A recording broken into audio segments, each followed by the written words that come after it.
જેતપરમાં ખેડૂતો એ ઉપવાસ આંદોલન ઉપર બેઠા છે અને બીજી તરફ ખેડૂતો દ્વારા હવે આ આખી બાબતને લઈને અનેક નિવેદનો પણ સામે આવી રહ્યા છે।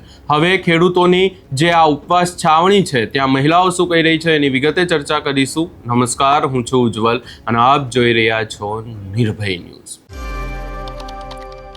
ખેડૂતો જે ઉપવાસ છાવણી છે ત્યાં ઉગ્ર વિરોધ કરી રહ્યા છે, ઉપવાસ આંદોલન પર બેઠા છે, પરંતુ એમની સાથે સાથે હવે મહિલાઓ પણ મેદાને છે અને મહિલાઓ દ્વારા પણ આ તમામ બાબતોને લઈને સવાલો ઊભા કરવામાં આવી રહ્યા છે। ખાસ કરી અને આ ઉપવાસ છાવણી ઉપર રાત્રે ખેડૂતો દ્વારા રામધૂન બોલાવીને વિરોધ કરવામાં આવ્યો ને એની સાથે સાથે હવે ત્યાંના ખેડૂતો શું કહી રહ્યા છે એ પણ સાંભળી લઈએ।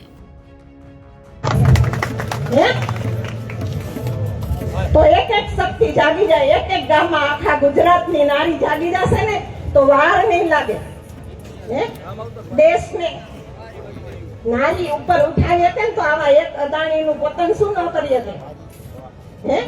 તમે એટલા આવા અદાણી જેવાને તો આપણે નારી શક્તિ છે ને એટલી એનામાં તાકાત ભરી છે, પણ ખાલી જાગૃત થવાની જરૂર છે।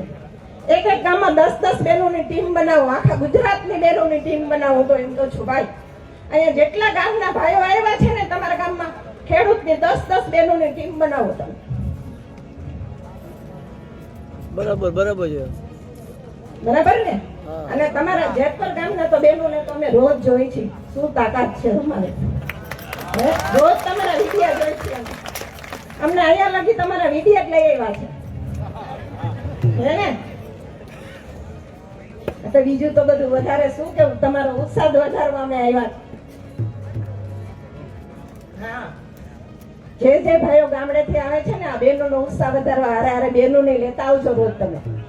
અને અમારી તો ભાઈ ગમે ત્યારે જરૂર પડે ને અમને અડધી રાતે બોલાવજો તમે, અમે તમારી હારે જ છીએ।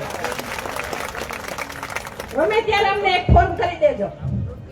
હા, અમારું ગ્રુપ તો 3000 બહેનોનું છે। બસ વધારે કઈ કહેતા નહીં, બધા બહેનોને દિલથી નમન, ભાઈઓને। અમારું સશક્ત મહિલા મંડળ એમાં લખ્યું છે અને અમે છે ને ફ્રી ટિફિન સેવા લાવીએ છીએ। રોજ 125 ટિફિન ઘરે ઘરે જઈને જેને જરૂર છે ને એને આપીએ છીએ બધાને, અને અમે બધા બહેનો જાતે રસોઈ બનાવીને આપીએ છીએ। બસ વંદન બધા ભાઈઓ। વાહ, ખૂબ આપણે નારી શક્તિને ખૂબ તાકાત આપી। એ બહેનોએ એવું કીધું અમારી ગમે ત્યાં જરૂર પડે ત્યારે અમે ગમે ત્યાં છાવણીમાં આવવા માટે તૈયાર છીએ। 3000 બહેનનું એ નેટવર્ક ચલાવે છે, તો એ ટીમને આપણે જોરદાર એકવાર તાળીઓથી વધાવી લઈએ। દેવળિયાથી ખેડૂત પધાર્યા છે, એમનું આ છાવણીમાંથી સ્વાગત કરું છું। નવા ઘાટી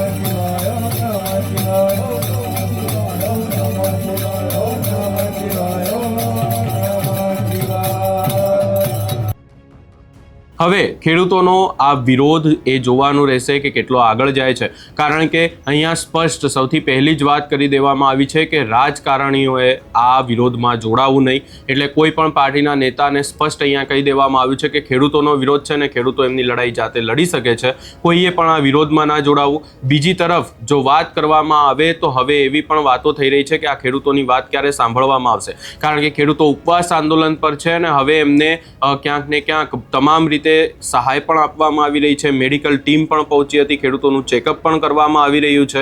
એટલે જલ્દીથી જલ્દી હવે ખેડૂતોનો આ મુદ્દો તંત્ર સાંભળશે તો જ આનો ક્યાંક ને ક્યાંક નિરાકરણ આવશે અને ખેડૂતો ઉપવાસ પરથી ઊભા થશે, નહીં તો આગામી સમયમાં આ મુદ્દાને લઈને ક્યાંક ને ક્યાંક મામલો બિચકાઈ પણ શકે છે। આ સમગ્ર બાબતે તમારો શું અભિપ્રાય છે એ અમને કમેન્ટ કરી જરૂર જણાવશો ને અમારી ચેનલ નિર્ભય ન્યૂઝને લાઇક, શેર, સબસ્ક્રાઇબ કરવાનું ભૂલશો નહીં।